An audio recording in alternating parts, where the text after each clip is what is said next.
그동안 파파이스 퀴즈에 응모하신 분들은 이번 주말 동안 본인의 메일을 확인해 보시기 바랍니다. 초대 메일을 받으신 분들은 다음 주 수요일 8월 27일 오후 7시 벙커로 오시면 됩니다.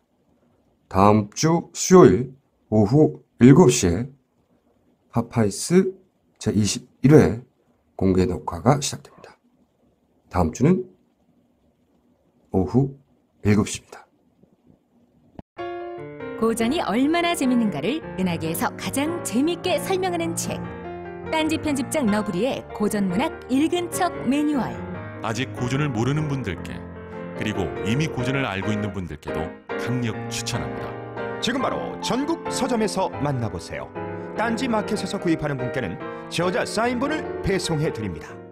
까다롭기로 소문난 딴지 마켓에서 가장 높은 평점과 가장 높은 재구매율을 기록한 상품, 유해 화학성분이 없는 약산성 식물 성분의 빅그린 투쓰리 샴푸입니다. 민감한 문제성 두피를 가지신 분이라면 딱 23일만 써보세요. 그 이유를 알 수 있습니다. 지금 딴지 마켓에서 만나보세요. 아이들을 위한 빅그린 베이비 4종 세트도 있습니다.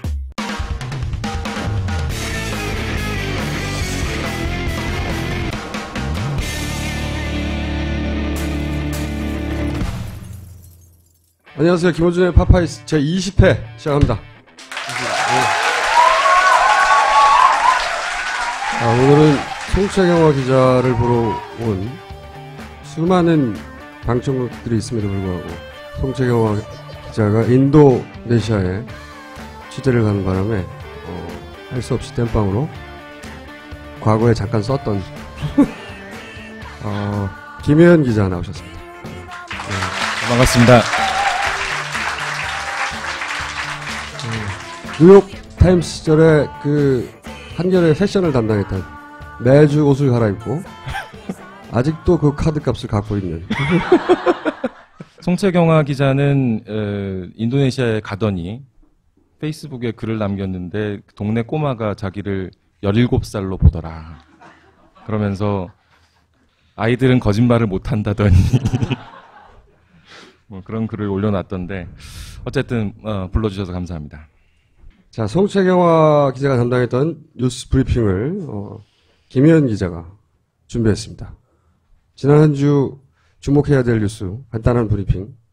네, 국군 사이버 사령부의 정치 개입 사건에 대해서 이 국방부 조사본부에서 수사 결과를 발표했습니다. 결론적으로 봤을 때 이 지난 12월에 했던 중간 수사 결과랑 달라진 건 없지만 약간 이제 포장이 달라졌습니다. 이 연재욱 사령관, 그다음에 옥도경 사령관, 이 두 명의 당시 전현직 사령관이 있었는데 그 두 사람에 대해서 아무런 거 없이 넘어갔다가 이번에는 이제 입건을 하기로 했다. 이 정도가 이제 달라졌는데, 그건 좀 이상하긴 해요. 왜 잘 나가던, 예를 들어서 연재욱 굉장히 잘 나갔잖아요. 지금도 잘 나가죠. 근데 왜 기소 대상에 넣었을까요? 실질적으로는 달라진 건 없습니다, 사실. 그 두 사령관에 대해서 적용이 된 혐의를 보면 두 사람이 뭘 했다가 아니라 보고를 받았는데 방조했다. 방조했다. 네, 그게 이제 혐의입니다, 지금. 이 사건이 굉장히 특이해요. 그 군대인데 장관도 보고를 받지 않았고, 그렇죠? 그리고 사령관도 무슨 일이 벌어졌는지 몰랐고, 그리고 다 개인적인 일탈이에요. 개인적인 일탈인데 거기 관여했던 사람들은 다 승진을 했어. 그렇죠. 예. 아니 뭐 일탈을 했으면 벌을 받아야 되잖아, 최소한. 주요 관계자들은 모조리 다 승진을 했습니다. 중요한 부분이 당시 장관이었던 김관진 현재 청와대 국가안보실 실장이 보고를 받았느냐, 장관이 보고를 받았느냐 안 받느냐, 이게 중요한 부분이었는데 여기에 대해서 장관은 몰랐다라고 이번에 조사본부에서 결정을 내렸고, 또 한 가지는 이게 이 군에서 사이버 사령부가 했던 이 댓글 활동이라든지 이런 게 당시에 있었던 국정원의 댓글 작업 이런 거랑 연계가 된 거냐. 그래서 이 정부 기관들의 어떤 대대적인 이 사이버 공작전으로 볼 수 있느냐에 대해서도 좀 관심이 모아졌었는데 그 부분에 대해서도 그렇지 않다고 결론을 내려서 각자 일탈한 거예요. 수사 장관은 각자 일탈했다. 네, 개인적인 일탈로 결론을 내리는 그런 모습을 그대로 보여줬습니다. 이게 이제 우리 보수 우파가 선거를 바라보는 방식이죠. 다루는 군을 개입시켜 놓고 한 2년 있다가 책임진 사람 없는 거예요. 이게 지금 네, 조금 전에 말씀하셨던 그 승진 부분 조금 자세히 보면 연재욱 전 사령관 같은 경우가 이제 대표적이 될 텐데 되게 어렵게 승진을 하고 있었습니다. 2011년, 그러니까 대선 1년 전인 2011년 12월에 4차 심사에서 이렇게 참하게 얘기해요, 근데. 1, 2, 3차는 안 된 거죠. 그러니까 4차 심사에서 임기제 준장 별 하나로 진급을 합니다. 2년 임기제 준장은 2년 있으면 이제 퇴임해야 돼요. 그렇죠. 네. 그랬는데 1년도 안 돼서 국방부의 정책기획관으로 투스타로 승진을 합니다. 또 그런 다음에 이 박근혜 정부의 첫 청와대 국방비서관으로 갔다가 굉장히 잘 나갔어요. 지난 4월에 이제 육군 교육사령부 부사령관으로 이동을 했는데 정말 승승장구하는 그런 승진 절차를 보여줬는데 이번에 어떤 의혹을 이 혐의를 적용한 게 과연 그러면 실질적으로 뭐가 있겠느냐. 이게 저는 무슨 그 내부 알력 관계에 밀린 게 아닌가. 갑자기 쭉 잘 나가다가 모르죠. 그런 추측은 할 수 있을 거예요.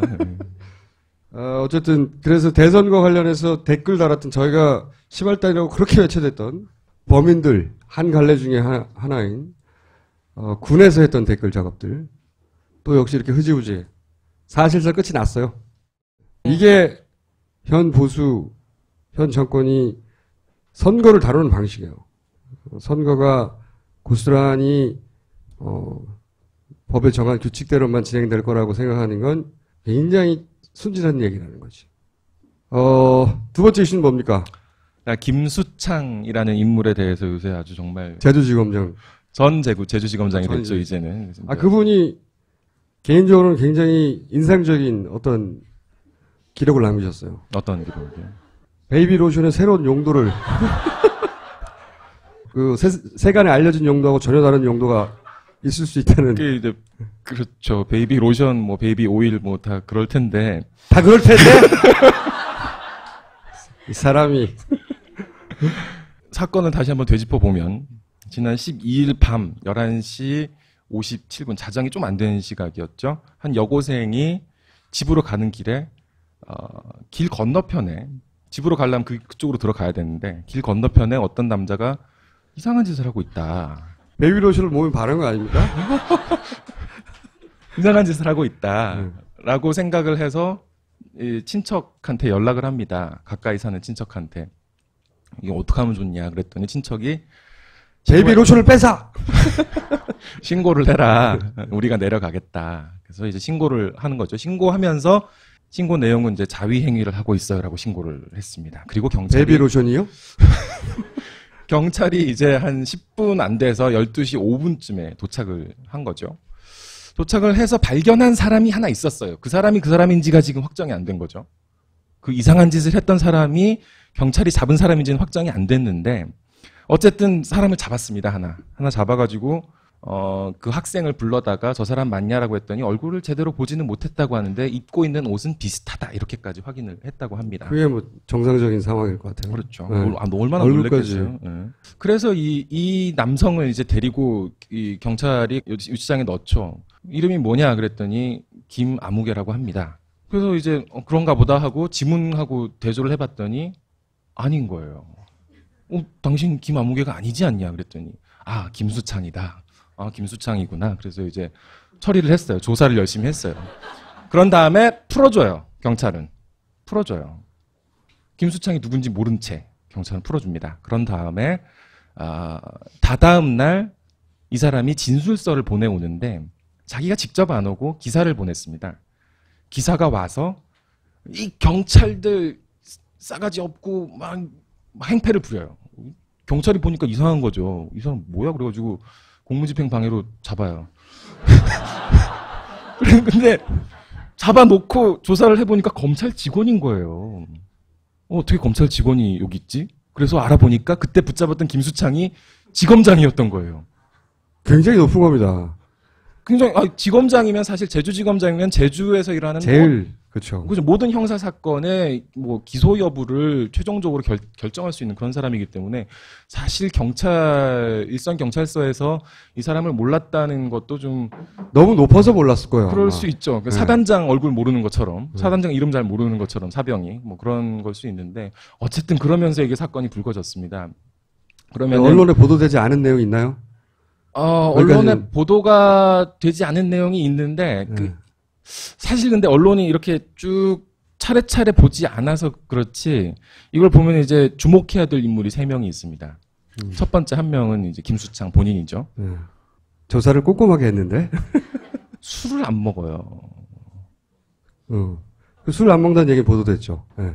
실제로 뭐 회식하거나 하면 한 잔만 마시면 얼굴 빨개지고 이래서 술을 안 먹는데요. 만약에 그러면은 그때 그 여고생이 봤던 사람과 이 사람이 맞다면 술을 안 먹고도 그런 일을 하는 사람인 거죠. 아니 술 안 먹고는 할 수 있는데 야외에서는 안 하죠. 또 한 사람은 김수창 씨의 동생입니다. 이 사람이 처음에 유치장에 들어갔을 때 댔던 이름이 동생 이름이었어요.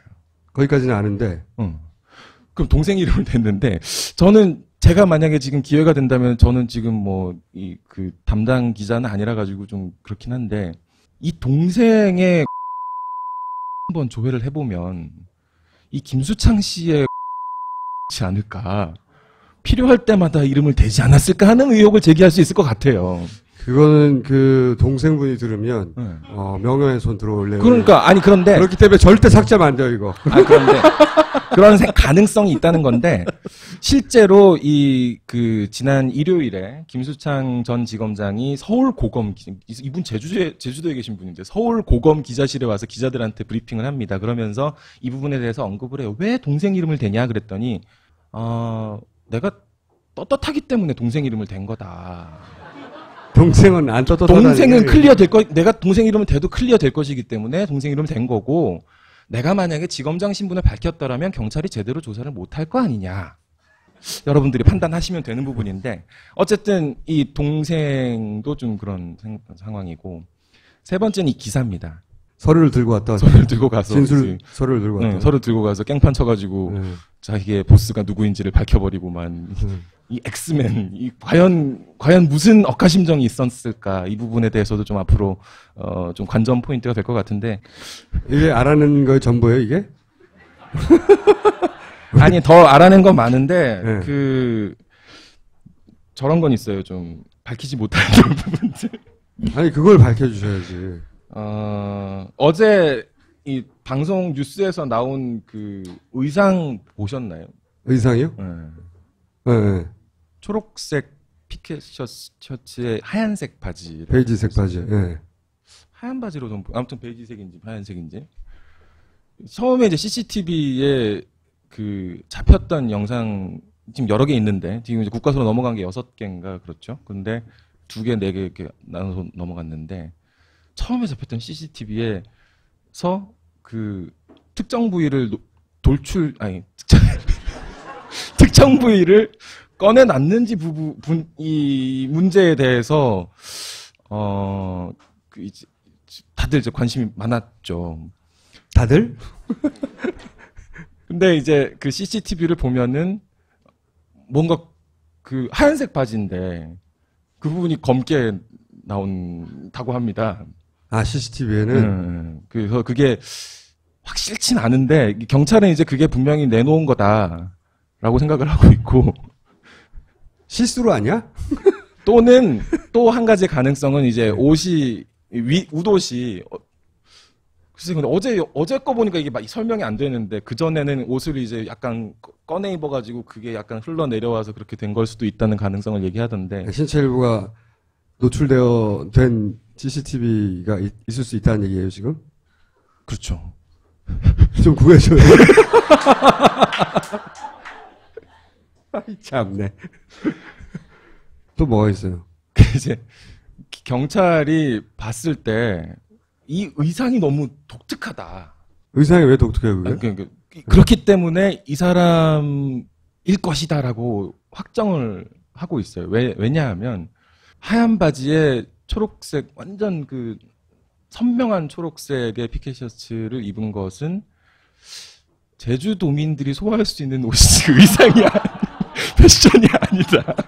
아, 그 사람 왜 이런 패션이 흔하지 않기 때문에 그렇기 때문에 유일한 인물일 그치, 것이다. 비슷한 옷을 입은 사람이 둘이 있었을 리가 없다. 초록의 하얀 바지는 경찰에서 제주 패션이 아니다. 그런 얘기도 나왔고 로컬 경찰의 판단입니까 이게? 그런 얘기도 있었어요. 제주 로컬 경찰의 지역 패션에 대한 통찰을 통해서 범인을 특정한. 이게 지금 이제 묘하게 검경 수사권 논란 뭐 이렇게도 갈 수가 있잖아요. 왜요? 지검장이고 경찰들이 지금은 이제 사퇴했으니까 상관이 없는데 이 지휘에 휘하에 있는 지휘를 할 수 있는 경찰들이 자기 밑에 있는 거고 이 사람들이 지금 수사를 해야 되는 거니까 그런 문제가 있지 않겠느냐에 대해서 지금 다들 되게 민감한데 검찰 쪽에서는 그렇기 때문에 이 문제를 약간 좀 톤다운 시킨다 그럴까요? 좀 이렇게 너무 흥분은 할 게 아니다. 그렇게 큰 일이 아니다. 이렇게 지금 보려는 시각들이 좀 있어요. 그런 과정에서 나왔던 표현이 성적 취향이 검찰에서 그것은 개인의 성적 취향일 개인의 뿐이다. 성적 취향이라면 공공장소에서 베이비 로션을 사용할 수도 근데 있지. 이제 어쨌든 아까 검찰에서 나온 얘기는 뭐냐면은 개인의 성적 취향일 수도 있는 거고 그게 만약에 문제가 된다면 병원에 보내면 되는 거지. 뭐 그런 반응도 있는데 어쨌든 지금까지 제가 뭐 덧붙여서 말씀드린 거는 안 내보내시는 걸로. 요것만 내보내는 걸로.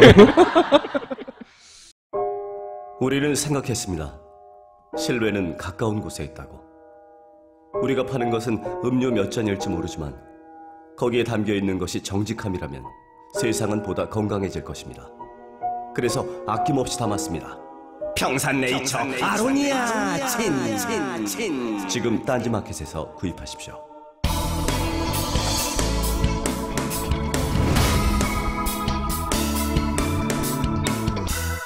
지난 한 주 가장 인상적인 인물이라면 역시 교황이 교황. 네.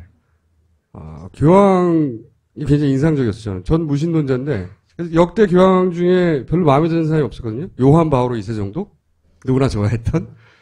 근데 이분은 굉장히 저는 개인적으로 마음에 들었어요. 그래서 자료를 좀 찾아봤어요. 교황에 대해서. 자, 교황의 10대 시절 사진 본 적 있어요? 여기 찾아냈다는 거 아니야. 교황 프란시스코 되기 전에 본명이에요. 어떻게 읽는 줄 알아요? Jorge Mario Bergoglio. 이렇게 읽는다고 합니다. 궁금해서 또 찾아봤어요. 어떻게 읽는지. 베르고 걸려. 30살이 됐을 때 사진입니다. 30살이 됐을 때. 부에노스아이레스에서 평생 살았대요. 그리고 이게 개인적으로 제가 제일 좋아하는 교황 사진입니다. 부에노스아이레스의 지하철을 타고 어딜 가는 장면인지 모르겠는데 교황이 되기 전이죠. 이런 느낌으로 살던 사람이구나 하는 사진이었는데 이 양반이래. 이때까지는 이 양반이라 해도 되잖아. 이분이 교황이 되고 나서 굉장히 인상적인 기록을 많이 세웠는데 교황 중에 여성에게 장애인 여성이에요. 여성에게 세족식을 한 최초의 교황이래요. 더 놀라운 것은 무슬림을 세족식한 최초의 교황이기도 하답니다. 여성이나 무슬림을 한 적이 없다는 거지. 교황은 적어도 최초의 교황이고 1936년생이고 화학 전공했고 또 자료를 찾아보니까 굉장히 재밌는 기록이 있어요. 이분이 나이트클럽 기도를 한 적이 있답니다. 젊은 시절에. 그리고 최초의 미주 대륙, 그러니까 북미든 남미든 포함하여 미주 대륙 출신의 교황이고 최초의 남반구 출신 교황이고 또 741년 이후에 최초의 비유럽 출신 교황이래요. 최초 기록이 엄청나게 많아요. 그리고 또 이 양반 유명한 것이 그 더티워라고 아르헨티나에서 왜 군사정권, 우리나라 전두환, 노태우 막 서로 정권 물려주는 시절 있잖아요. 딱 그랬던 시절이 아르헨티나에 있었거든요. 서로 군인들이 정권 물려주고 막 왔다 갔다 했던, 그러면서 이제 민간인들 막 그 항해하는, 데모하는 민간인들, 자식들 몇만 명씩 바다에 빠뜨려서 없애버리고, 그럴 때 이제 박해받는 자들 해외로 빼돌린, 자기 옷을 입혀서. 네, 신들러 리스트 같은 그런 리스트가 있었던 그걸로 유명한 양반이기도 하고. 근데 제가 굉장히 인상적인 것은 무신론자에 대해서 이런 말을 했습니다. 무슨 말인지 모르겠죠. 굉장히 이분이 한 워딩 중에 유명한 말이라고 찾아봤는데 무슨 말인지 알 수가 있어야지. 그래서 번역기를 돌려봤더니 무신론자는 괜찮다. 선만 행한다면. 무신론자에 대해서. 저 선이 그 선이군요.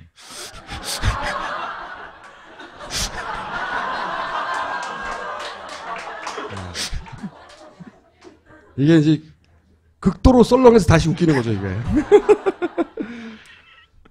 그리고 나서 또 이런 말들, 무신론자에 대해서 발언 굉장히 많이 했어요. 어떤 사람이 물어봅니다.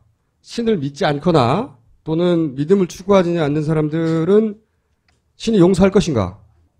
그랬더니 교황 프란체스코 뭐라고 그러냐면 신앙이 없으면 양심에 따라 행동하면 된다. 왜냐하면 신의 자비에는 한계가 없기 때문에. 그리고 we will meet one another 돼요. 그런 사람들 다 천국에서 만날 거라는 거지. 굉장히 진보적이죠. 철학자에 가까운 거죠. 종교인이라기보단. 그 다음에 또 제가 또 인상적이었던 발언은 게이에 대해서 발언합니다. 레즈비언과 게이에 대해서.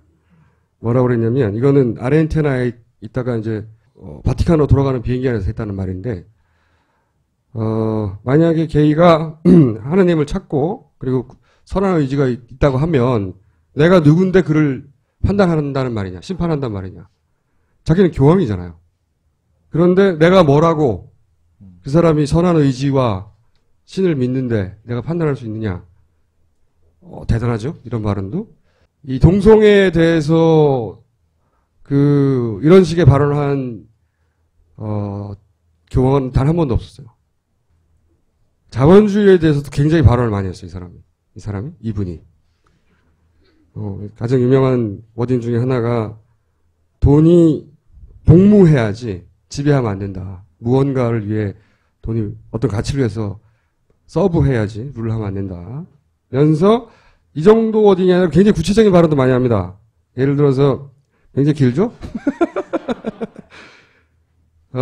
이게 다 무슨 얘기냐면은 트리클 다운이라는 효과, 트리클 다운 이론이라는 게 있잖아요. 대표적인 성장 이론인데 충분히 잔이 차면 거기서 물이 흘러서 바닥을 적시고 그 덕에 그 아래 계층들이 다 혜택을 골고루 입을 수 있다. 그러니까 일단 성장부터 하자. 라는 이론이에요. 여기 대해서 교황이 얘기를 했어요. 그 잔이 가득 차면 가난한 자가 그 이익을 볼 거라고 하는 이론이 있는데 근데 실제로 일어난 일은 뭐냐면 잔이 차면 갑자기 잔이 더 커진대요. 마술과 같이. 그래서 가난한 자에게는 절대 아무것도 흐르지 않는다고. 이런 말을 했습니다. 이런 말을 하고 실제로 이제 보수적인 경제학자들이 여기다 대해서 비판도 하고 마르크스주의자라고. 교황더러. 교황이 또 거기에 대해서 반론도 했어요. 그래서 마르크스주의자라고 공격을 실제로 받거든요. 그랬더니 이분이 뭐라고 그러냐면 마르크스 이념은 틀렸다고 생각하는데 나는 살다가 마르크스주의자를 많이 만났는데 그 사람들에 대해서 내가 특별히 뭔가 이렇게 공격받는다는 느낌을 못 받아. 괜찮더라, 그 사람들. 뭐 이렇게 그 사람들도 변호해 줍니다. 아주 쿨하고 멋져요, 이 양반. 그리고 인터넷에서 이 말도 했어요. 인터넷은 굉장히 좋은 거고 신으로부터의 선물이다, 이게. 이런 말도 한 적이 있고요. 굉장히 다방면으로 굉장히 많은 발언을 해요. 그런 분이 이제 한국에 왔습니다. 제 생각에는 보톡스과인 것 같은데, 아무래도. 와가지고, 이분이 청와대를 갔죠. 그래서 공동 연설을 합니다. 그죠? 거기서 대단히, 제가 그 말을 듣고 나서 이 교황에 관한 자료를 찾기 시작했는데, 네, 평화에 대한 발언을 했는데, 원래 이제 이 청와대에서 발했던 것은 북핵을 포기하고 뭐 이런 발언을 교황이 해주기를 원했던 것 같아요. 평화에 대해서 얘기하고 남북관계, 북핵 포기 이런 게 당연히 나올 거라고 생각하고 그런 걸 기대했던 것 같으나 그날 주제가 평화였던 모양이에요, 진짜로. 그러니까요. 네. 그걸 서로 이제 맞췄겠죠. 이쪽에서 주제를 평화로 하자. 네. 라고 정도는 했겠죠. 한반도의 평화 얘기하면 또 북한 얘기할 수밖에 없고 그래서 그러면 정말 그날 박근혜 대통령이 교황을 앉혀놓고 북핵 얘기를 그러니까 참 이상하죠. 우리나라에서의 평화라는 거는 이제 그런 거라고 생각할 수도 있는 거잖아요. 전쟁 상태가 아닌 거를 평화라고 생각할 수 있기 때문에 북핵 문제에 대해서 대통령이 얘기한다. 그건 평화를 지향하는 거다라고 생각하는 분들도 있을 수 있는데 그래서 교황도 역시 뭐 북한의 핵이 포기해야 된다. 핵을 좋아한다거나 지지할 수는 없으니까 어느 누구도 교황의 입장에서 틀림없이 북핵 관련된 발언이 나올 것이라 기대하였으나 교황이 했던 얘기는 평화는 전쟁이 없는 게 아니라 정의의 결과다. 그러면서 이제 상호 존중, 이해, 이런 얘기 쭉 합니다. 이거는 청와대 엿을 먹인 거거든요. 문제는 이게 엿인지 못 알아듣는다는 거예요. 이게 엿을 확 먹인 거거든요. 저쪽이 핵을 포기해 어쩌고저쩌고 이런 말을 하길 바랬는데 그게 아니고 정의의 결과다. 그리고 정의는 상호 존중과 이해, 화해를 해야 한다. 엿을 확 먹였는데 그게 엿인지도 모르고 웃고 있었던 이 수준 차이가 이렇게 나는 지적 수준 차이가 이렇게 나는 청와대가 이런 양반을 자기 정치 이용하려고 했다는 그 자체가 사실은 굉장히 수치스러운 거예요. 엿을 먹은지도 모르고. 근데 이건 저는 보톡스라고 생각합니다.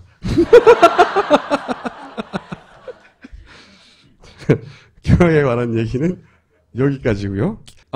혹시 교황에 관한 아까 이제 말씀하셨던 그 게이에 대해서 얘기하면서 내가 who am I to judge라고 했던 내가 누군데 남을 판단하느냐 그 부분에 대해서 이번에 또 좀 그 뜻이 다 있겠구나 싶었던 게 많은 사람들을 만날 때 특히 이번에 우리나라에서도 다른 종교 5대 종단 지도자들을 만났었죠.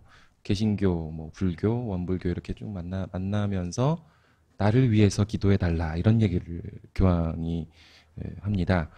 이 얘기는 이제 처음에 교황이 취임했을 때도 했던 얘기였거든요. 다른 나라 추기경들한테 나를 위해서 기도해 달라. 이게 곰곰이 생각해 보면 나조차고 기도해 달라는 얘기가 아니라 이게 내가 흔들리지 않도록 나도 어쩔 수 없이 그럴 수 있는 사람일 수 있으니 내가 흔들리지 않고 이 선한 뜻을 행할 수 있도록 여러분들도 나에게 힘을 달라 이런 의미로 볼 수 있지 않을까 싶어요. 그러면은 정말 자기 몸을 최대한 낮춘 그런 교황을 만나게 됐다는 게 정말 의미가 큰 것 같습니다.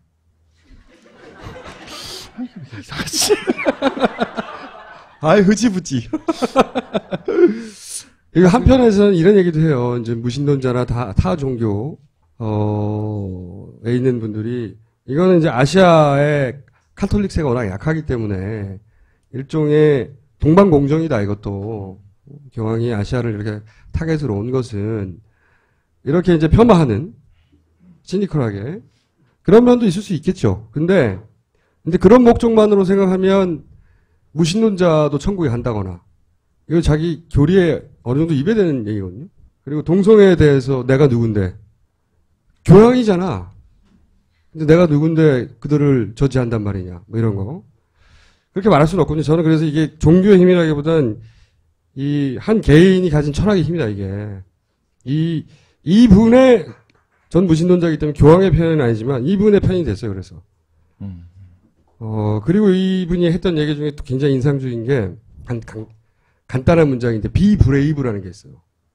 용감해져야 된다. 쫄지 말라는 얘기거든요. 이게.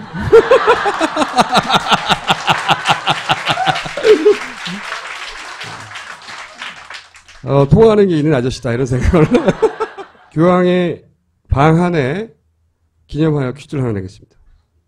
누굴까요 이 사람이? 이분이 누구냐면요 교황에 선출된 직후에 아르헨티나에 있는 모든 기자들이 이 할머니한테 달려갔어요. 퀴즈입니다. 이 할머니가 누굴까? 지금 말하지 마세요. 아는 분들은 퀴즈 보내주시고요. 이 할머니가 그래서 굉장히 유명 인사가 됐어요. 우리나라에서는 보도되지 않았더라고요. 이 할머니 유명 인사입니다. 세계적으로. 할머니가 누구냐? 오늘의 퀴즈. PPL이 하나 있어요. 오늘은 고전문학 읽은 척 매뉴얼이라는 책입니다. 이게 뭐냐면은 읽으면 신체 일부가 커진다. 주로 머리가. 그리고 고전을 읽지 않고 읽은 척 하고 싶은 사람들. 또는 이미 읽었는데 내가 왜 그걸 읽었을까 하는 사람들. 이런 사람들에게 강력 추천하는 책이고 알고 보니 우리 편집장이네요.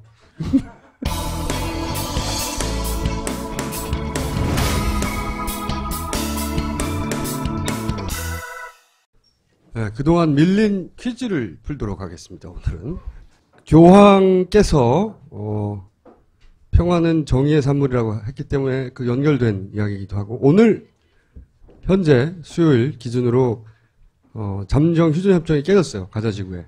다시 이제 분쟁이 시작됐죠. 아현돔이 사기라는 것을 아십니까? 몰랐습니다. 몰라야 이해가 될 거 아니에요. 자, 아현돔이 사기인 이유를 제가 지금부터 설명드릴게요. 자, 첫 번째. 이 위력에 대한 사기가 뭐냐면 가자 지구에서 하마스 쪽에서 쏘는 로켓. 그 위력에 대한 사기가 있다. 첫 번째. 하마스에서 쏘는 것은 미사일이 아니에요. 미사일은 유도 장치가 있는 거거든요. 어디로 목표 지점을 향해서 이 발사체를 정확하게 조종해서 날아가서 터지게 만드는 게 미사일이고 로켓은 그냥 쏘는 겁니다. 날아가서 어딘가 부딪히면 터지는 거죠. 근데 지난번에도 말씀드렸지만 하마스에 쏘는 무기는 간의 수공업 수준 가장 비싼 게 800불짜리 이 2차 대전 때 쓰였던 그 미사일의 탄두가 2000파운드였대요. 탄두 무게가. 근데 하마스의 탄두는 대략 10파운드. 반면에 이스라엘 탄두는 미니멈 2000파운드. 100배 차이가 나는 거죠. 위력이. 100배. 그래서 하마스의 무기는 방공호를 뚫을 수가 없대. 벽을. 자, 요런 거죠. 요런 거. 요건 조금 큰 폭죽 수준이라고 보면 됩니다. 실제로. 여기 이제 대가리에 탄두에 10파운드가 들어갔다는 얘기인데 하마스 로켓이 여기 도로예요. 아스팔트에 떨어지면 요런 흔적을 남깁니다. 요만큼 파지죠? 이스라엘의 미사일은 이런 흔적을 남깁니다. 위력의 차이가 엄청난 거죠. 그리고 하마스의 로켓이 벽에 맞으면 이렇게 됩니다. 이스라엘에서 다 찍은 사진들이에요. 이스라엘의 미사일은 이렇게 되죠. 그리고 하마스 로켓이 이 잔해입니다. 잔해. 잔해가 떨어지면 이제 이스라엘 사람들이 사진 찍고 이렇게 날려. 그리고 이스라엘 미사일이 떨어지면 이렇게 돼요. 이 차이는 비교조차 할 수 없을 정도의 위력 차이가 있는 거예요. 그래서 가자 지구에 실제 미사일이 떨어지면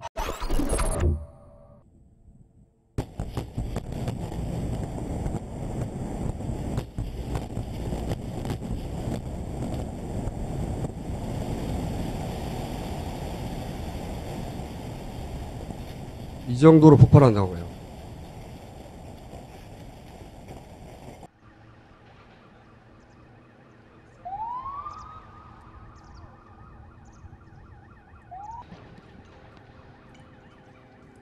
이거하고 아까 보셨던 벽에 조그만 구멍 낸 거하고는 이제 비교가 안 되는 거죠. 그래서 올해 이 하마스의 미사일에 직간접 피해를 입고 사망한 사람은 딱 한 사람입니다. 올해 총계로 이스라엘 쪽에서. 그리고 2012년에 2년 전에 3명이 사망을 했대요. 이 3명은 이 올해 단 한 명 사망자도 마찬가지인데 방공호로 가지 않고 테라스에 있다가 파편에 맞은 거예요. 그 탄두가 폭발해서 사망한 게 아니라. 그래서 방공호로 가면 아무도 사망하지 않는다. 반면에 이제 가자지구는 어디로 피신해도 사망하는 거죠. 피신할 데가 없으니까. 이렇게 터져버리니까. 이런 정도의 위력 차이가 있다는 걸 이스라엘 언론에서는 보도를 안 한대요. 물론 우리나라에서 보도 안 하죠. 비슷하게 서로 싸우고 있는 줄 알지. 이쪽에서 로켓 쏘고 이쪽에서 쏘고 이러는 건 줄 아는데 위력의 차이를 보도하지 않는 사기. 그래서 이제 이게 풍자한 만화인데 이스라엘에서 이렇게 떨어지면은 이게 이스라엘에서의 호로고 가자지구에서 어젯밤에 좀 힘들어서 하면 이런 상황이라는 거죠. 자, 두 번째는 명중률에 대한 사기. 여기 이게 하이라이트입니다. 이 명중률을 90%라고 그래서 아이언돔이 90%를 막아낸다고 지금 선전하고 있거든요. 우리나라에서 보도되고 전 세계에 그렇게 알려져 있어요. 근데 이제 이게 사기다라고 주장하는 과학자들이 많이 있습니다. 첫 번째가 이 포스토리라는 사람인데 MIT에서 핵물리학을 전공하고 미 의회, 펜타곤 등등에서 일하다가 지금은 MIT 교수예요. 국방 전문가인데 이 양반이 뭘로 유명해졌냐면 걸프전 때 패트리어트 미사일이라고 생각나요? 스타워즈라고 하면서 그 스커드 미사일 격추시키는 스커드 미사일 47발을 쐈는데 그중에 45발을 격추시켰다. 굉장히 유명한 이야기거든요. 근데 그거를 이 양반이 사기다! 라고 92년에 주장을 해요.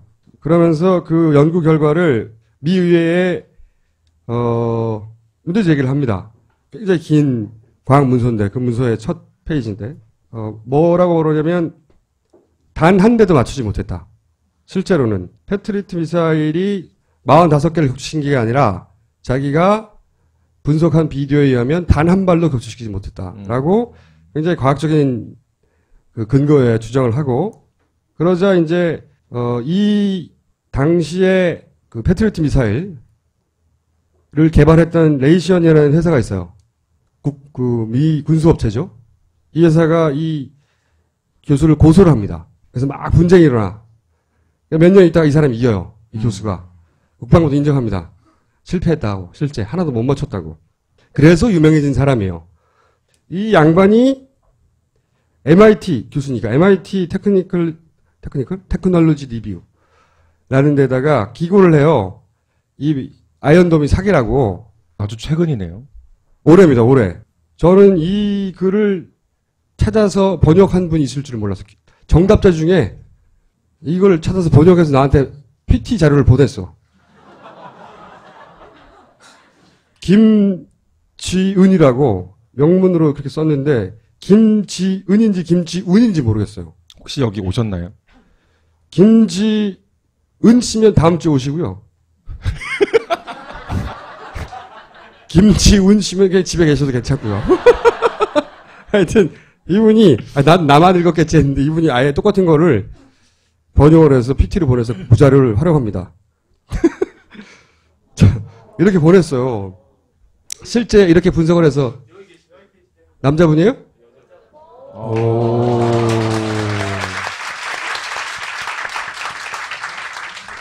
다음 주에 꼭 와주시고요. 김지은 씨인가요? 네. 참 잘하셨고요. 간단하게 이게 실제 그 박사가 분석한 내용의 일부인데 뭐냐면 이게 이제 아이언돔에서 발사된 미사일, 격추 미사일이죠.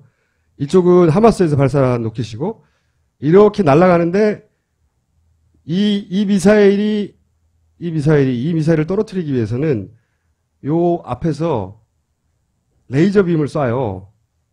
레이저 빔을 쏴서 레이저 빔에 이 로켓이 걸리면 터지는 거예요. 근데 레이저 빔이 쏴지는 각도가 이렇대요. 여기 걸려야 터지는 거예요. 근데 이론상으로는 이렇게 날아올 때 얘가 이렇게 날아가가지고 이 걸렸잖아 여기에. 그러면 이쯤에서 터져가지고 이때 쇠 파편이 날아간답니다. 그래서 이 탄두를 터트리는 거예요. 그래서 격추시키는 이론적으로 그런 거거든요. 그래서 이렇게 터져야 되는데 이게 만약에 이렇게 터지지 않고 제대로 터지려면 이렇게 터져야지 탄두가 터지는 거죠. 요 앞에 이제 폭발물이 있으니까 이걸 터트려야지 사실은 파괴가 되는 거잖아요. 몸통을 터트려야 소용없고. 근데 이 사람이 이제 떨어진 잔해들을 분석하니까 이 구멍이 이렇게 났다 이거야. 탄두는 여기인데 늦게 터졌다는 거예요. 말하자면 몸통에 때려봐야 이렇게 탄두를 못 터뜨렸다는 거지. 여기 맞았다는 것은 요 탄두를 놓치고 미사일이 지나간 다음에 터뜨렸다는 얘기다, 이게. 그러면서, 예, 이런 구멍이 났는데, 이 앞에가, 여기가 탄두가 있을 자리거든요? 못 터뜨렸다는 증거로 이제 분석을 하는 거예요. 그러면서, 이게 이제, 예를 들어서, 이렇게 날아오는데, 로켓이, 옆으로 날아가 봐라. 그럼 각도가 안 맞지 않냐. 이 각도 안에 들어와야지 얘를 감지하고 터뜨리는데, 그리고, 아예 옆으로 가보면, 여기서 탄두가 터져서 일로 날아갈 거 아니냐. 쇳덩어리들이. 이렇게 감지하고, 이렇게 파편들이 날아갈 테니까 못 터뜨린다. 뒤에서 날아가도 마찬가지다. 못 맞춘다, 여기를. 굉장히 과학적이죠? 뒤에서 날아가도 마찬가지다. 뒤에서 이걸 감지해서 터뜨려 봐야, 일로 날아갔는데 얘를 어떻게 터뜨리냐, 앞에. 그러면서, 비행운, 로켓이 날아오고 미사일이 날아가서 격추시키는 비행운들을 분석해요. 이렇게 꼬불꼬불 했는데, 이런 꼬불꼬불한 비행운들의 증거는 따라가다가 뒤에서 터졌다든가, 이렇게 하다가 옆으로 터졌다든가, 이렇게 가서 옆으로 부딪혔다든가, 그렇다는 얘기다. 이게 전부 다. 그리고 이렇게 날아가서 뒤로 가서 부딪혔다든가. 자기가 분석한 폭발 사진 중에 단 한 장만 정면으로 날아가 터진 장면이 하나 있었다. 딱 하나만. 이 교수의 주장은 이렇게 정면으로 가서 이쪽에서 날아오고 로켓이 이쪽에서 아이언돔 미사일이 날아가가지고 터트린 것으로 보여지는 장면이다. 이게 유일한. 그러면서 이제 피해가 없는 이유에 대해서 설명해요. 그러니까 이게 이 가자에서 쏘는 미사일의 사정거리인데 이 사정거리가 이 정도면 15초 내에 도달하고 3, 40km면 1분 내에 도달하는데 사이렌, 방호 시설에 들어가는 사이렌이 충분히 울리기 때문에 방호 시설이 다 들어가서 다칠 수가 없다, 사람들이. 그리고 앱으로도 알려준대요, 앱으로도. 그러니까 자기가 어느 지역에 있느냐에 따라서 언제 피해야 될지 안다는 거지. 그래서 위협이 안 된다. 이게 이 박사의 주장이에요. 또 그런 얘기도 합니다. 아이언돔 이후에 보험사의 보험 지급금이 어떻게 변했는가. 이걸 찾아본 거예요. 그래서 이 사람의 주장은 탄두가 상공에서 터졌다 하더라도 몸체는 떨어질 거 아니냐. 그렇죠? 그러면 그 잔해가 떨어지면 이스라엘 정부 주장대로 하마스가 쏘는 로켓의 숫자가 계속해서 늘어나고 있으면 계속해서 이 보험금 지급이 늘어나야 되는데 보험금 지급은 줄어들고 있다, 오히려. 이렇다는 얘기는 가자에서 쏘고 있는 로켓의 숫자가 줄어든다는 얘기다. 말하자면. 그러니까 지속적으로 계속 공격하고 있고 그래서 아이언돔이 계속 그걸 막아내고 있다라고 하는 말이 거짓말이라는 거죠. 그러면 이제 퍼센티를 따집니다. 사진 분석을 했더니 전체 20%만 정면에서 터진 것 같다. 20%. 전체 20%만. 90%가 아니라. 네. 정면으로 터진 사례가 20% 되고 20%로 정면으로 부딪혔다 하더라도 탄두를 폭발시킬 확률은 30에서 맥시 60%밖에 안 된다. 그 중에서도. 왜냐면은 이게 터져도 1m 이내에 터져야 된대요. 바짝부터 터져야지 멀리 터지면 탄두를 못 터뜨린다는 거지. 그래서 이 양반의 계산에 의하면 아무리 잘해도 성공률은 5% 이하다. 5% 이하라고 주장을 해요. 이런 분이 한 분이 있고 또 이런 사람이 또 한 사람입니다. 리차드 로이드라는 사람입니다. 이 사람은 이 네이션 아까 등장했던 그 걸프전 때 사기쳤던 47개의 스커드 미사일 중에 45개를 떨어뜨렸다고 주장했던 패트리트 미사일로 그 레이션에 근무했던 탄두학 전문가예요. 네, 이 사람이 이제 나중에 그 비즈니스 위크지에 올해 7월 달에 또 인터뷰를 합니다. 비행운이 이상하다. 비행운이 대부분 둥글고 왔다 갔다 하는데 이렇게 해서는 못 터뜨린다. 두 번째는 아이언돔에서 쏘는 포 자체가 몇 대 안 돼가지고 전국 커버가 안 된다, 어차피. 그리고 세 번째로는 이 탄두가 불활성에 굉장히 두꺼운 튜브인데, 강철 튜브인데, 이걸, 요격하는 미사일에서 파편이 날아가가지고 터뜨리려면 매우 정확한 각도에서 근거리에 터져줘야 되는데, 그리고 그렇지 않으면, 정확하게 부딪히지 않으면 대부분 튕겨 나가버린다. 정확한 각도, 정확한 시간, 정확한 거리에서 딱 터져줘야지 이게 상대 그 탄두를 터뜨리는데 실제로는 아이언돔의 포가 멀리 있기 때문에 그걸 계산해서 거기까지 날아가 정확하게 터뜨리기가 굉장히 어렵다는 거죠. 그래서 이 사람 퍼센티지는 얘기 안 했는데 사기다. 라는 주장을 또 합니다. 결정타를 날린 분이 하나 있어요. 이 양반이 등장하는데 모티 셰퍼라는 박사인데 이 양반은 이스라엘 사람이에요. 이 사람은 지금 이 아이언돔을 개발한 라파엘이라는 회사, 이스라엘에 그 회사에 근무했던 사람입니다.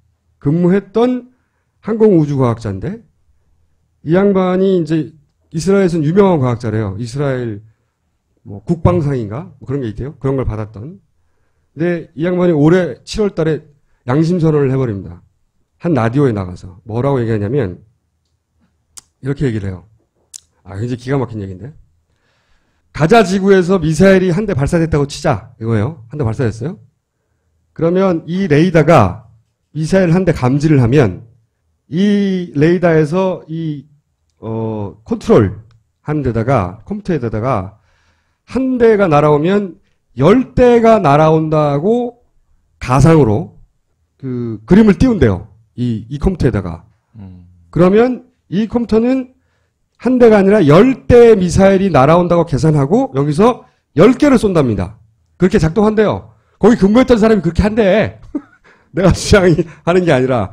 그러면 한 대가 날아오는데 10개가 날아가잖아요. 그러면 폭발하는 건 뭘 보는 거냐? 이 사람 주장은 이거예요. 아이언돔 명령회로는 한 대가 날아오면 추가로 9개의 가상 미사일이 날아온다고 계산해서 10대를 발사시킨대요. 그리고 나서 이 10개의 로켓이 그 미사일이 날아가서 스스로 폭발한답니다. 10개가. 10개가. 그리고 나서 실제 가자에서 날아온 로켓은 이 아이언돔 미사일에 맞지 않고 뚫고 와. 그냥 떨어진대요. 이 사람 주장이에요. 그냥 떨어진대요. 그래서 사람들은 10개의 미사일이 날아왔다가 하나만 떨어진다고 생각한다는 거예요. 실제로는 못 맞춘다는 겁니다. 그러면 사람들이 10개가 터졌고 10개가 날아오다가 10개가 터졌고 땅에 떨어진 게 하나 있잖아요. 땅에 떨어진 건 속일 수가 없잖아요. 그러니까 9개는 맞췄다. 폭파시키고 한 개가 떨어졌다고 주장한다는 거예요. 그래서 90%가 나오는 거예요. 그래서 90%가 나오는 거다.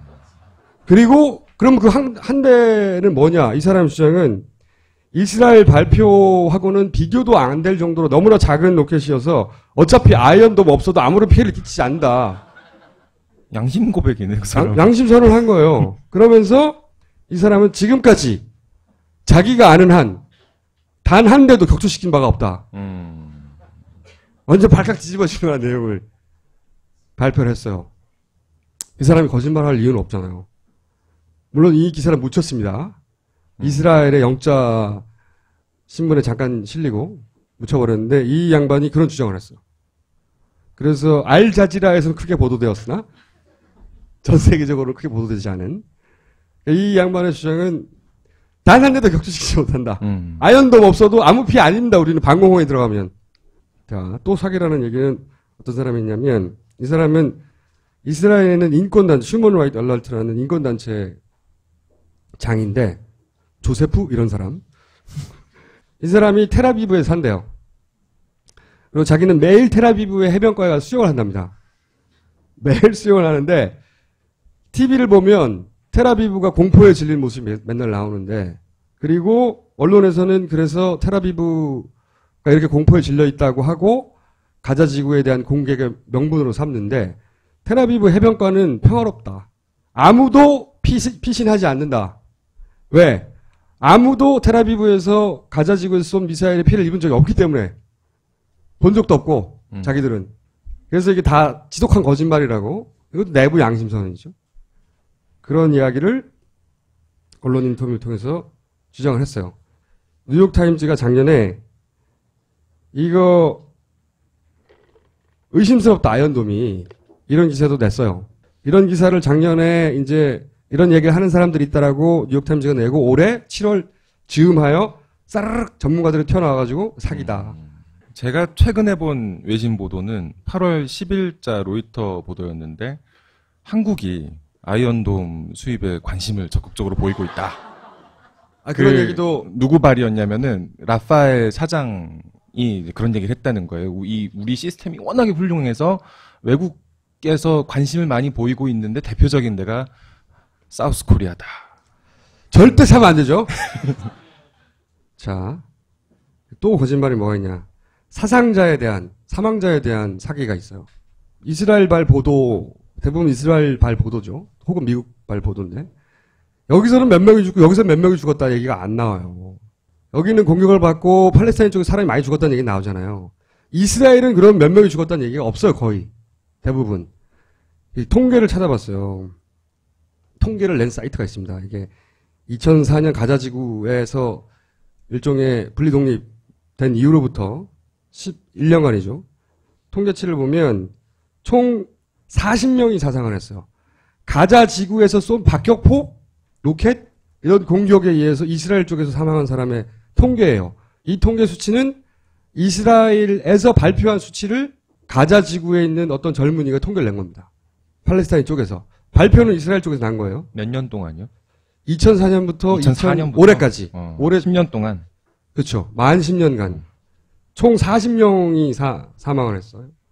그러면서 디테일하게 나오는데 뭐냐면 그중에 민간인 27명, 그중에 2명은 군사시설에 있었고 총 군인은 13명, 그리고 로켓에 그렇게 떠도르는 로켓에 의한 사상자는 이때까지 22명. 1년에 2명인 거죠, 평균. 그리고 그 희생자를 만들어낸 로켓과 박격포의 사격 횟수는 로켓 18회, 박격포 11회. 한 번에 수천 발씩 쏜다고 그러는데 실제로 이때까지 사고를 일으킨 횟수가 저거밖에 안 된다는 거예요. 그리고 그 중에서도 이스라엘이 가자지구를 침공할 때 반격하는 로켓이나 박격포에 한 사상자가 23명. 그러니까 자기들이 공격하니까 우리도 공격했다. 그때 23명이라는 거고, 반면에 이제 이스라엘이 올해 침공을 해서 한 달간 사상자가 팔레스타인 쪽엔 1000명이에요, 1000명. 이 숫자를 이스라엘에서 방송하지 않는다는 거죠. 물론 많이 죽으면, 죄가 더 많고 적게 죽으면 죄가 없고 그런 건 아닌데, 이 압도적인 차이를 언론이 제대로 보도하지 않는다. 10년간 로켓에 의한 사상자가 23명인데, 그렇게 따지면은 한 달간 1000명하고 비교되냐 이거죠. 지금은 더 사망자가 생겼겠죠. 그럼 왜 이런 사기를 치느냐. 일단 정치적 이유부터, 이거 쉽게 생각할 수 있는 거니까. 정치적 이유로는 첫 번째는 미국에서 이 이스라엘에다가 2011년에 2억 7,500만 달러를 지원하면서 이 사업이 본격적으로 시작됐거든요. 왜 지원을 했느냐. 그때 당시 정치적 명분은 그거였어요. 이스라엘을 통해서 이란의 핵을 견제한다. 마치 요즘 중국을 견제하기 위해서 일본의 자위권을 인정해 주잖아요. 미국이. 비슷한 전략인 거죠. 한국의 MD도 뭐 마찬가지고. 이게 최초의 정치적 명분이었고, 그리고 이스라엘 쪽에서는 지금 경제 침체가 심하답니다. 굉장히. 집권당이 자기 정권을 유지하기 위한 목적이다. 뭐 이런 해석들. 그리고 희생자의 양쪽 차이가 너무 크기 때문에 그걸 설명하기 위해서 아이언돔이 저쪽도 많이 공격하는데 우리는 아이언돔으로 잘 막아서 그런 거다. 그래서 이런 사기를 친다. 이런 해석들이 있죠. 그리고 또 하나가 팔레스타인의 이스라엘 지역에 있는 팔레스타인 인구가 가자지구에는 160만 명. 그리고 서안이라고 하는 웨스트뱅크에는 260만 명. 그리고 그 가운데에 100만 명 정도 있대요. 다 합치면 520만 명이랍니다. 팔레스타인이. 이스라엘 지역에. 이스라엘의 인구 600만 명이에요. 근데 이제 지금 인구 증가율로 따지면 앞으로 2년, 3년 지나면 인구가 뒤집어진다. 역전.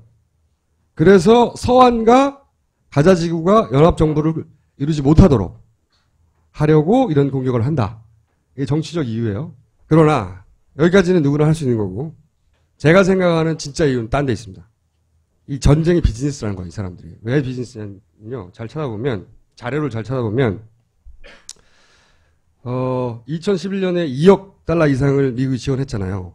그리고 2015년에는 6억 달러를 지원한대요, 내년에는. 그리고 올해부터 이 돈의 30%를, 그리고 내년에는 55%를 미국에 써야 돼요. 미국이 이스라엘에 지원하는데, 이스라엘이 이 돈을 미국에 써야 된다고요. 이상하죠? 아, 미국 무기를 사와야 되는 건가요? 그 돈을 어디다 쓰냐? 레이시온이라고 하는데 계속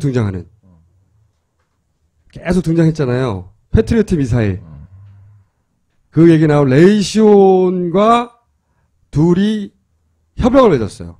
라파엘하고. 협약을 맺어가지고 전 세계적으로 이 무기를 파는 협약을 맺었습니다.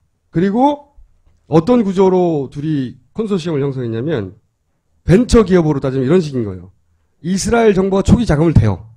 미국 정부가 추가 펀딩을 합니다.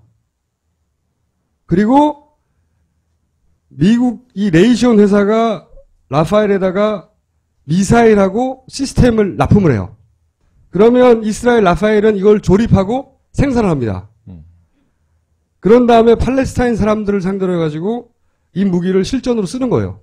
전 세계의 무기 성능을 PT를 하는 거지. 그리고 그 무기를 PT한 다음에 둘이 파트너가 돼가지고 전 세계에 이걸 파는 거예요. 구조는.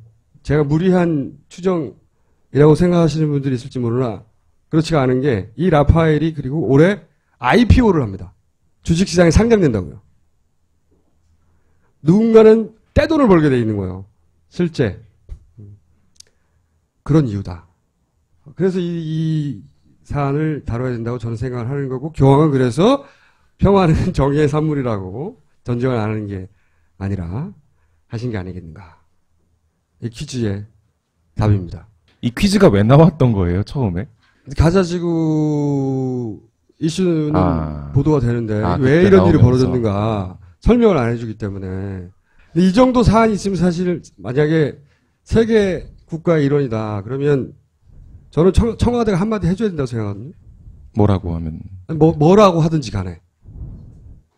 뭐라고 하든지 간에 몇백만을 상대로 한 일종의 학살극이 벌어지잖아요. 예를 들어서 이스라엘은 중재하라고 하든지 아니면 뭐 평화가 중요하다고 하든지 무슨 멘트가 있어야 될 거 아니야. 청와대에서? 적어도 국가 단위에서. 외교부에서는 하죠.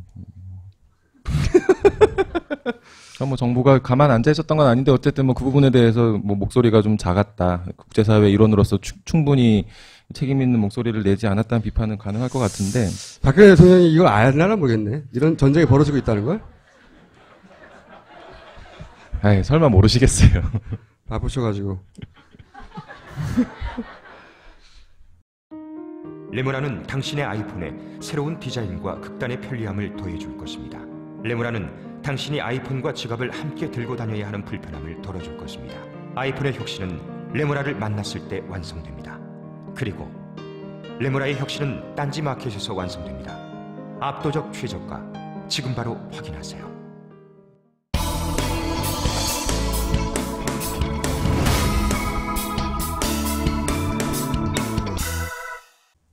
자, 이거 굉장히 제가 풀지 못할 숙제. 왜 세월호에서 문서 한 장 나왔잖아요. 문서 하나 나왔는데 100가지 체크리스트예요. 근데 체크 항목이 되게 골 때려요. 재떨이 위치도 막 체크하고. 보시면 국정원과 이 세월호 관련해서 몇 가지 뉴스가 단발적으로 나온 적이 있었죠. 사고가 나면 세월호는 국정원에 최우선 보고하게 돼 있다. 매뉴얼에 보면 세월호에. 그래서 제주지부하고 인천지부 전화번호도 적혀 있었어요. 가장 먼저 보고하게 돼 있거든요. 근데 이제 그럼 다른 동급의 배들도 보고하게 돼 있냐? 없어요. 국내 2,000톤급 이상의 그 내항 정유선 중에 국정원에 보고하게 돼 있는 배는 한 대도 없어요. 세월호만 그렇게 돼 있단 말이지. 이상하지. 졸라게. 오하마라도 똑같은 배인데 국정원을 보고 안 하게 돼 있거든요. 이 배만 그래요. 이 배만. 굉장히 예외적인데 왜? 이유는 모르겠어요.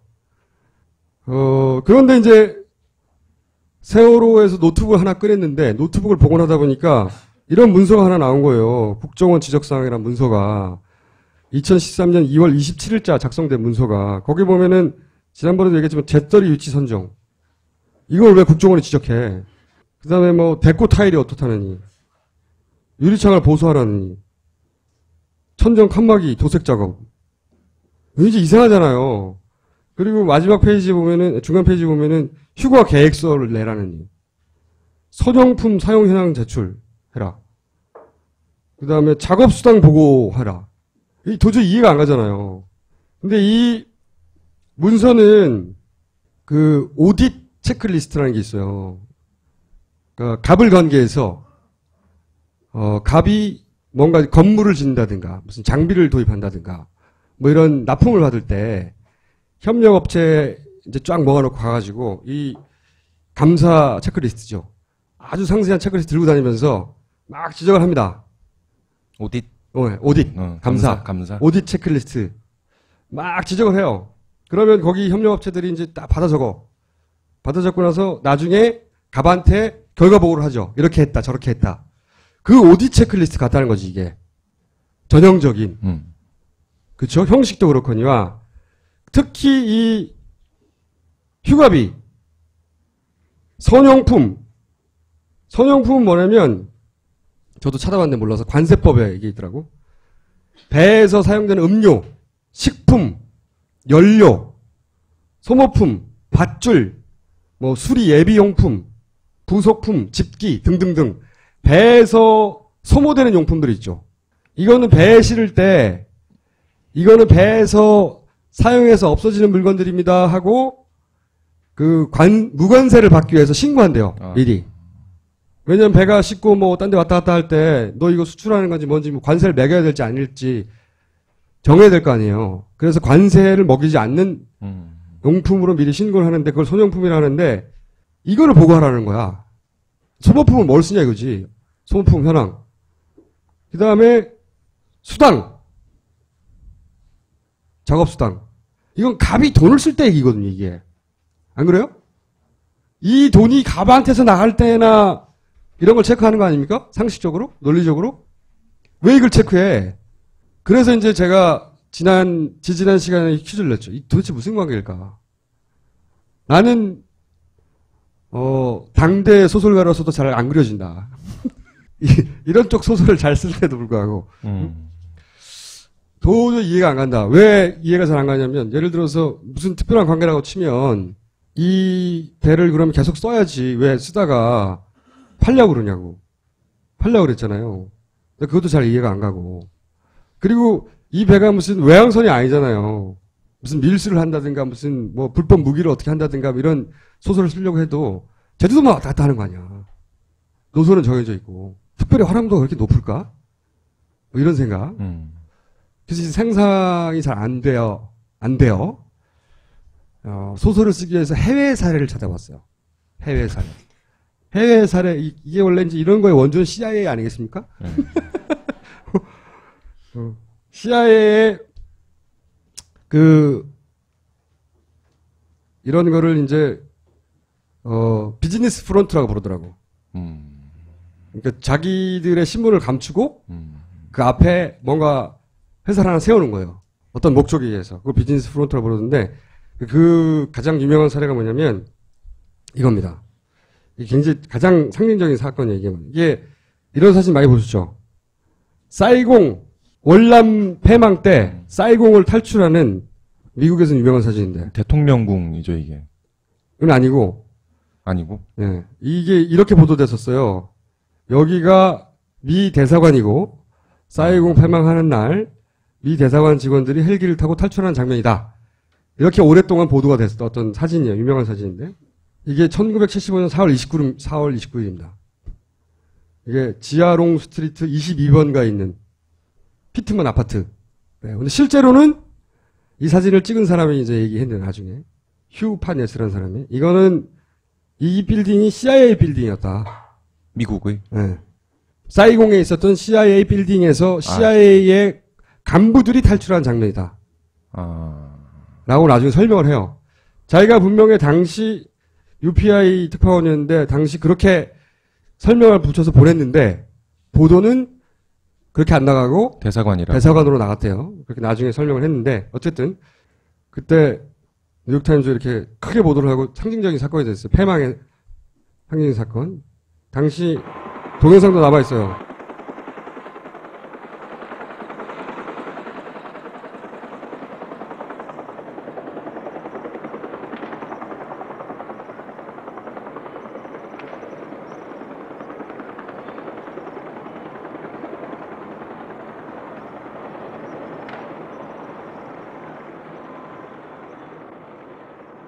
여기까지만 동영상에 남아있는데 요 다음에 어떻게 됐는지가 없어요. 요 다음 장면을 그 기자가 또 찍었어요. 요렇게 날아가 버렸다. 이 헬기는 12명을 싣고 날아갔대요. 그리고 이 사람들은 헬기가 돌아갈까봐 다들 기다렸는데 다시는 돌아오지 않았다. 이 기자가 남긴 이야기입니다. 이 얘기를 왜 꺼냈냐면 요게 그래서 결국은 CIA 건물이라는 건 이미 밝혀진 거예요. 그리고 탈출했던 사람이 CIA 간부였고 요 헬기가 에어 아메리카라고 하는 항공사의 헬기예요. 이 헬기입니다. 에어 아메리카라고 써있죠, 여기. 이 에어 아메리카가 비즈니스 프론트였다는 거지. CIA의 위장회사였다는 거죠. 에어 아메리카가 했던 일들은, 물자를 공급하거나, 비밀 작전을 하거나, 요인을 후송하거나, 파일럿이 떨어지면 가서 구출하거나, 이런 걸 했다는 거예요. 그리고 때로는 마약 수송도 했다. 마약은 왜요? 마약 수송. 이게 이제 그 스토리를 들어보면 유명한 사례 중에 하나가 그 중국의 국민당 장개석을 지지하기 위해서 CIA가 국민당이 중국 버마의 마약을 태국으로 밀수할 때 그 군사 자금을 확보하기 위해서 국민당이 자금을 확보하기 위해서 마약 밀매를 할 때 도움을 줬다. 그 마약 밀매를 이 비행기를 통해서 하도록 했다. 뭐 이런 이야기. 또는 라오스에서는 헤로인을 자기들이 싣고 병사의 관에 마약을 싣고 들어오기도 했다. 는 이야기도 있고 이게 에어 아메리카라는 영화에도 나왔었어요. 멜 깁슨 주연에. 실제 이렇게 회사를 세워서 현지인을 고용하고 헬기도 있고 헬기도 있고 비행기도 있고 비행기도 있고 실제 전기 노선도 운영하고 이런 사무실도 있고 이렇게 에어 아메리카 노선도 운영을 하는데 비밀 작전을 하는 거죠. 그런데 이 에어 아메리카가 쓰여졌고 이 에어 아메리카는 나중에 이제 밝혀졌어요. CIA가 소유했던 비즈니스 프론트라고. 그런 CIA는 기술, 무역, 종교, 선박, 미디어 분야에 이런 위장회사가 많다. 라는 책들과 주장과 증언들이 많이 있습니다.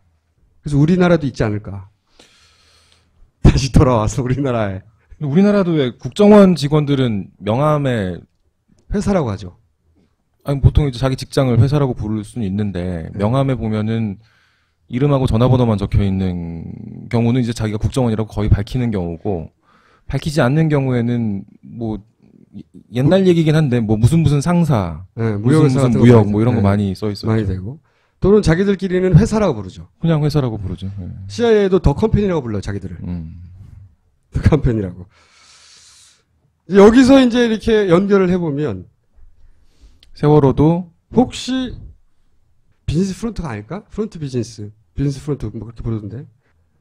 여기까지만 가고 그 다음에 또 모르겠어요. 그랬다면 계속 유지하거나 뭐 외양선이거나 뭐였어야 되잖아요. 소설을 마치지 못하고 여기까지밖에는 출연을 못하겠고 왜냐하면 명백히 뭔가 가불관계가 있는 것 같다고 생각되는 추론되는 근거가 있잖아요. 그 이유를 그리지 못하겠다.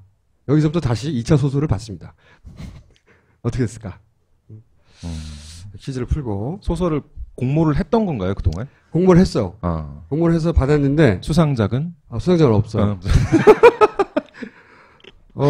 이런 발상을 했던 분들 몇 분 있고 어떤 분은 뭐 국정원의 선상 파티를 위하여 마련할 배일 것이다부터 시작해서 제일 재밌었던 것은 유씨 일가가 국정원 원장이다 뭐 이런 밤의 원장 뭐 이런 거. 네. 하여튼 여기까지 저희 소설은 끝입니다. 그럴 가능성이 조금이라도 있지 않을까 하는 추론을 하다가 막혔어요. 더 위험한 추론 여러분들이 하시고 저한테 보내신 다음에 여러분들이 잡혀가세요.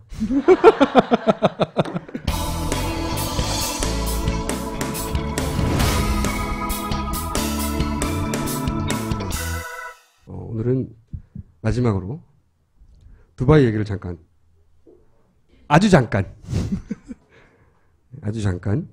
이거는 아주 잠깐 맛백입니다.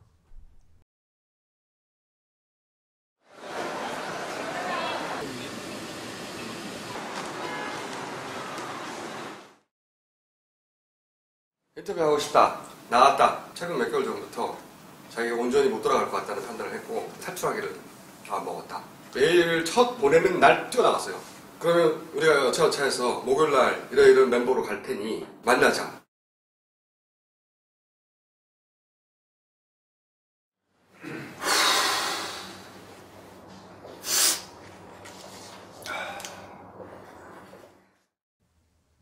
여기까지입니다.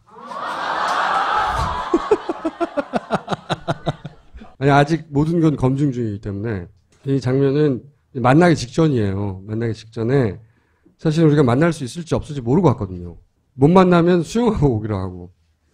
근데 어떻게 만났어요. 그래서 인터뷰를 하기 직전에 이제 상황 설명을 하는 장면이에요. 물론 이것보다 훨씬 길게 상황 설명을 하고 마지막은 이제 당사자가 인터뷰를 하던 도중에 이제 감정이 북받치는 손수건으로 눈물을 훔치는 휴지일 겁니다. 티슈일 거예요. 적정적이 되는 장면이고. 남자인 것 같네요. 굉장히 예리한데? 이 당사자의 주장은 뭐 디테일하고 개연성이 있었어요. 상당히. 하지만 이제 관련자들 워낙 방대하게 언급됐고 그래서 이제 크로스 체크를 해야 되는데 관련자들을 만나기 쉽지도 않고 찾기도 어렵고 그리고 만난다고 해도 얘기를 하지 않고 그래서 진도가 잘 안 나가요.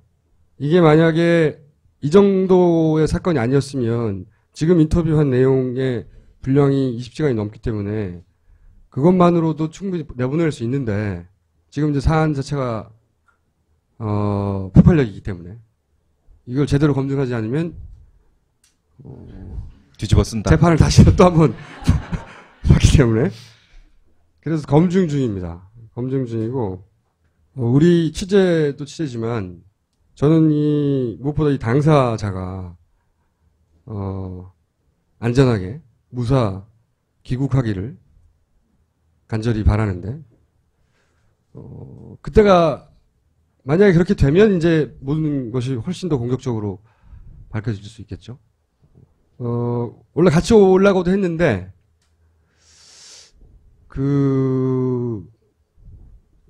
출국할 때 통과하지 못할 것이다. 라는 게 우리 결론이었어요. 바로 붙잡혀 들어갈 거다. 그러니까 이제 출입국 심사할 때 통과하지 못하지 않을까. 그런 확률이 더 높다. 통과 못하면 어떻게 돼요? 그 다음은 저도 모르죠. 그래서 이제 이분은 저희하고 헤어지고 나름의 뭐랄까요 도피를 한 것이고 저희는 이제 돌아와서 검증 작업을 하고 그래서 이게 사실은 취재가 안 됐음에도 밝힌 이유는 두 가지가 동시에 있는 거죠. 하나는 이런 취재를 할 테니 우리를 건들지 말라는 얘기도 있고 또 하나는 이 사람의 존재가 알려졌으니 해치지 말라는 얘기도 있고 두 가지 의미가 다 있는데 이 여러 갈래 얘기를 했는데 이제 어떤 갈래 얘기를 했는지 제가 다 밝힐 수는 없고요. 다만 이제 저희가 재판을 받고 있는 사안 박지만 씨 5촌간 살인 사건으로 알려진 경찰은 그냥 사촌간 박지만 씨는 빼고 사촌간 살인 사건이라고만 했던 그 사건과 관련된 여러 가지 진술과 증언도 있었어요. 그 외에도 많이 있습니다. 많은. 오늘은 그 사건을 처음으로 언급했던 2년 전에 나는 꼼수다 봉주 24회를 자, 이 2년 전의 방송 내용을 잠깐 들어보세요. 유경재단 이사장을 맡고 있는 박bil령 씨가 자신의 약혼자 신동욱 씨와 함께 SBS 인터뷰에 응했습니다. 이게 이제 전후의 사건을 이해하기 위해서 전체를 포괄해서 설명했던 방송이거든요. 이 방송으로 고소당했어요. 주진우 3년, 나 2년. 나는 주진우가 취재원고 같이 얘기했을 뿐인데.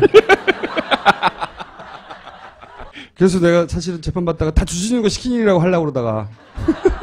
Be brave. Be brave.